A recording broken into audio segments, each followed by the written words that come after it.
နောင်တရီနဲ့မရှင်တန်ကျင်တာကြောင့်အန်ဟာအစီအစဉ်မရှိပဲရုတ်တရက်ခီးထွက်လာခဲ့ပါတယ်မြို့ပြင်ရောက်တာနဲ့သူမရဲ့ကားကရုတ်တရက်ပြတ်သွားပါတော့တယ်လမ်းဘေးကူညီရေးဌာနကိုဖုံးဆက်ပြီးနောက်သူမဟာကားထဲမှာမိထိုင်ရင်းစောင့်နေခဲ့ပါတယ်အချိန်တန်ကြာတော့ကားတစ်စီးဖြည်းဖြည်းချင်းချင်းကပ်လာပါတယ်ရက်လိုက်ဦးအားလုံးအဆင်ပြေရဲ့လားဆိုတာကြည့်ရအောင်ဘယ်သူမှရှိပုံမရပေမဲ့အခြေအနေတော့ကြည့်တင်တယ်လို့ချက်ကသူ့သမီးရဲ့အကြံပေးချက်ကြောင့်လမ်းဘေးမှာကားရက်လိုက်ပါတယ်ကားတန်ကြားလို့အန်ကချက်ကိုရင်ရင်ကျေးနှုတ်ဆက်လိုက်ပါတယ်ကူညီပါဦးအော်အဆင်ပြေသွားပါပြီကျေးဇူးတင်ပါတယ်ရှင်အကူညီကလာနေပါပြီလို့သူမကပြောပါတယ်အန်ကသူမရဲ့ခွေးလေးကိုလည်းဟိုင်းကောင်လေးမင်းကအရန်ချောတာပဲနော်လို့နှုတ်ဆက်နေပါသေးတယ်အကူညီကလာနေပြီဖြစ်ကြောင်းသူမကရှင်းပြလိုက်ပါတယ်ချက်ကကားမောင်းထွက်သွားဖို့လုပ်ပေမဲ့ခဏကြာမှာပဲသူ့ကိုဒီတိုင်းကြီးထားခဲ့လို့မဖြစ်ဘူးအကူညီကလာနေတယ်ဆိုပေမဲ့ဘာလို့ပေးတင်လဲဆိုပြီးတမိဖြစ်သူနဲ့တိုင်ပင်ပြီးနောက်အန်ကိုတယောက်တည်းထားခဲ့ဖို့စိတ်မဖြောင့်တာကြောင့်ပြန်လှည့်လာပြီးကူညီဖို့ဆုံးဖြတ်လိုက်ပါတယ်အန်ကသဘောတူလိုက်တာနဲ့ချက်ကကားဆက်ဖုံးကိုဖွင့်ပြီးမိကုန်းချို့မေးပါတယ်မကြခင်မှာပဲသူဘာဖြစ်တာလဲဆိုတာရှာတွေ့သွားပါတယ်ဒါပေမဲ့သူ့မှာလိုအပ်တဲ့ကိရိယာတွေမပါတာကြောင့်ပြုပြင်ရေးသမားလာတာကိုပဲစောင့်ရပါတယ်အန်းဆောင်နေတဲ့လမ်းဘေးကူညီရေးဖွဲ့ရောက်လာတဲ့ခါမှာတော့စစ်ဆေးကြည့်ပြီးချက်ပြောရဲ့အတိုင်းရေပန်းပြက်နေတာမှန်ကန်ကြောင်းအတည်ပြုပါတယ်ဒါကပြင်ရလွယ်တဲ့ကိစ္စဖြစ်ပေမဲ့ကိုတောင်မှာနောက်ဆုံးကြံတဲ့ရေပန်းကရောင်းထွက်သွားတာကြောင့်နောက်တစ်ပတ်မှပစ္စည်းသေးရောက်မှာဖြစ်ပါတယ်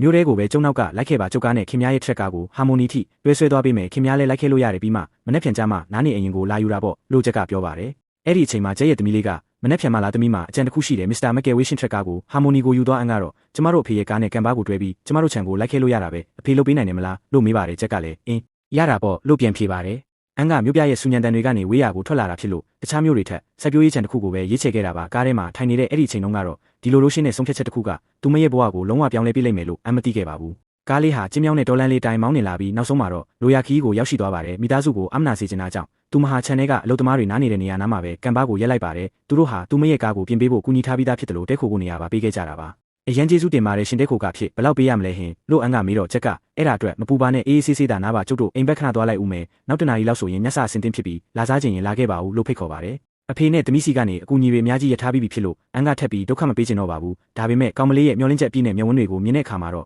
သူမသဘောတူလိုက်ပါတယ်သူမရဲ့ကံပါးမှာပစ္စည်းတွေစီစဉ်နေတုန်းခြံထဲကအလုပ်သမားလင်မယား2ယောက်နဲ့ဆုံပါတယ်သူတို့3ယောက်အတူကျဲရဲ့အိမ်ကိုသွားကြပြီးအဲ့ဒီမှာကျဲရဲ့အဖေနဲ့အန်တွေ့ဆုံပါတယ်လူတိုင်းကအန်ကိုနွေးနွေးထွေးထွေးကြိုဆိုကြပါတယ်ညစာစားပြီးနောက်အန်ကပန်းကန်စေးတာကိုကူညီပေးပါတယ်သူတို့2ယောက်ကိုကြည့်ရင်ချက်ကပြုံးမိနေပါတယ်သူသမီးထွက်သွားပြီးနောက်မှာတော့ချက်ကအန်ကိုကူညီဖို့ဝင်လာပါတယ်သူကတတိမွေးပြီးနောက်တနေ့မှာအန်ကိုခြံထဲလိုက်ပြဖို့ဖိတ်ခေါ်လိုက်ပါတယ်မနေ့ဖြန်ကျုပ်ခင်များကိုခြံထဲလိုက်ပြမယ်လေမနေ့ပိုင်းတော့အလုပ်လေးတွေရှိသေးတယ်အားလုံးပြီးရင်တော့လာခေါ်မယ်လို့ပြောတော့အန်ကကောင်းတာပေါ့လို့ပြန်ဖြေပါတယ်ချက်ကအန်ပေါ်စိတ်ဝင်စားနေတာတိတာလာပါတယ်ဒါပေမဲ့သူတို့ဆက်ဆံရေးမတိုးတက်ခင်မှာပဲမထင်မှတ်ထားတာတခုဖြစ်ပျက်ခဲ့ပါတယ်မျက်စာစားပြီးပြန်လာချိန်မှာတော့အန်ဟာသူမရဲ့ခွေးလေးကျုပ်ပြုတ်ပြီးပျောက်သွားတာကိုသိလိုက်ရပါတယ်သူမနေရာအနှံ့လိုက်ရှာနေတော့တောနက်ထဲကနေခွေးဟောင်တန်ကိုကြားလိုက်ရပါတယ်လူတစ်ယောက်ကမတက်ရက်ပြီးသူမကိုနှုတ်ဆက်ပါတယ်အန်ကသူခိုးမဟုတ်မှန်းသိသွားတဲ့အခါမှာတော့သူမဟာခွေးကိုယူပြီးပြန်လာခဲ့ပါတယ်အဲ့ဒီလူကချက်ချင်းထွက်မသွားပဲအန်ထွက်ခွာသွားတာကိုအကြာကြီးရက်ကြည့်နေပါတယ်သူမမသိခဲ့တာကအဲ့ဒီလူဟာကျဲရဲ့ညီပေါ်တာဖြစ်နေတာပါနောက်တနေ့မနက်မှာပေါ်တာကချက်ကိုမင်းညကအမျိုးသမီးတစ်ယောက်နဲ့ဆုံခဲ့တဲ့အကြောင်းပြောပါတယ်ချက်ကကြားကြားချင်းပဲပေါ်တာပြောရဲ့လူဟာအန်ဖြစ်မယ်ဆိုတာတန်းသိလိုက်ပါတယ်စိတ်ထဲမှာမတင်မကျဖြစ်သွားပေမဲ့ပေါ်တာကသူ့ရဲ့ညီဖြစ်နေတယ်လို့အန်နဲ့လည်းဘာမှပတ်သက်မှုမရှိသေးတာကြောင့်ချက်ကဘာမှမပြောရဲနေလိုက်ပါတယ်ဆရာကတော့အဖေလည်းသူမကိုသဘောကျနေပုံပဲလို့ပြောပါတယ်ချက်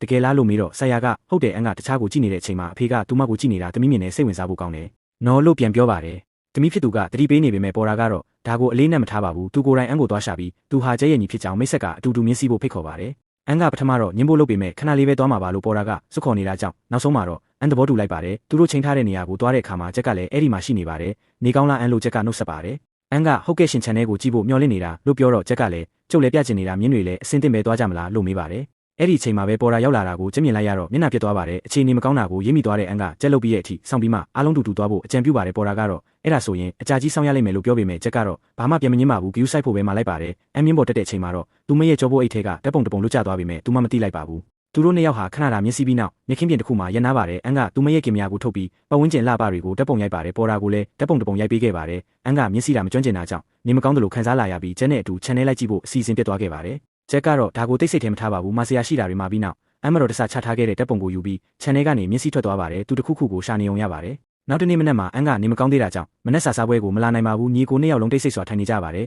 ်မင်းတို့2ယောက်ဘာဖြစ်နေကြတာလဲလို့အဖေဖြစ်သူကမေးတော့ဘာမှမဖြစ်ပါဘူးအားလုံးအဆင်ပြေပါတယ်လို့သူတို့ပြန်ဖြေပါတယ်ပေါ်တာကတော့အဲ့ဒီကိုမနေ့ကတနေကုန်မျက်စိခေါ်သွားပြီးသူ့အလုပ်တွေကိုပြစ်ထားပြန်ပြီးလို့ချက်ကဆိုပါတယ်2ယောက်လုံးကအန်ပေါ်ထားတဲ့စိတ်ကိုပွင့်ပွင့်လင်းလင်းဝန်မခံနိုင်ကြတာကြောင့်အဖေကိုအကြောင်းပြချက်တွေပဲပေးနေကြပါတယ်ပေါ်တာကအန်ကြောင်ဘာမှမပြောပေမဲ့ဘေးနာကအမျိုးသမီးကတော့အားလုံးကိုရိပ်မိနေပါတယ်အမနက်စာမစားရသေးတာကိုသူမကတတိပေးပြီးဘသူသွားဖို့ပေးမလဲလို့မေးပါတယ်မင်းမဲပြင်ပြီးသွားဖို့ပေးလိုက်ပါလို့အဖေဖြစ်သူကချက်ကိုခိုင်းပါတယ်ဟုတ်ကဲ့အဖေပေါ်တာမှာတော့လှုပ်เสียလုပ်တွေအများကြီးရှိနေပုံရတယ်လို့ချက်ကပြောပြီးအစားအစာသွားဖို့ပေးပါတယ်အဲ့ဒီမှာပေါ်တာရဲ့တက်ပုံကိုတွေးလိုက်ရတဲ့အတွက်အန်ကသူ့ညီကိုစိတ်ဝင်စားနေတာလားဆိုပြီးချက်တွေးပူသွားပါတယ်သူ့ပုံတွေအများကြီးရိုက်ထားတာပဲနော် sorry ထဲမှာတက်ပုံတွေကိုတွေးလိုက်လို့ပါလို့ချက်ကပြောပါတယ်အန်ကကျေးဇူးတင်ပါတယ်ဒါနဲ့တက်ပုံအကြောင်းပြောမှမနေ့ကဒါလေးမရိတ်ထဲကပြုတ်ကျကြံခဲ့တာလို့ချက်ကပြီးတော့အန်ကအမလေး ကျေးဇူးပါပဲဒါကျမမှရှိတဲ့တပုံနေသောမိတူပါလို့ဝမ်းသာအားရပြောပါတယ်ကျဲရဲ့အကူအညီတွေကိုထက်ခါတလဲလဲရရှိနေတာကြောင့်အန်ဟာသူ့ကိုအရန်ကျေးဇူးတင်နေပြီးတခုခုပြန်ကူညီချင်နေပါတယ်ကျက်ကလည်းမငင်းနိုင်တာကြောင့်အန်ကိုအပေါ်စားအလုပ်လေးချုပ်ခိုင်းလိုက်ပါတယ်ဒါပေမဲ့အဲ့ဒါကပေါ်ရာအတွက်အခွင့်အရေးဖြစ်သွားပါတယ်ပေါ်ရာကသူ့အလုပ်တွေကိုချထားပြီးအန်ကိုကြိုးကွင်းပြစ်နီတင်ပေးမယ်ဆိုတဲ့အကြောင်းပြချက်နဲ့သူမနဲ့နှစ်ယောက်တည်းအချိန်ဖြုံးဖို့လုပ်ပါတယ်အလုပ်တွေပြီးသွားတဲ့အခါအန်ကပေါ်ရာနောက်ကိုလိုက်သွားပြီးလက်ကျင်ရေးကွင်းကိုရောက်သွားပါတယ်သူတို့နှစ်ယောက်ဟာဆနောက်ပြီးရေမောတန်တွေကပတ်ဝန်းကျင်မှာပြန့်လွင့်နေပါတယ်အနာကဖြစ်သွားတဲ့ချက်ကတော့သူတို့နှစ်ယောက်ပျော်ရွှင်နေတာကိုကြည့်ပြီးရင်ထဲမှာမနာလိုစိတ်တွေတဖွာဖွာဖြစ်ပေါ်နေပါတော့တယ်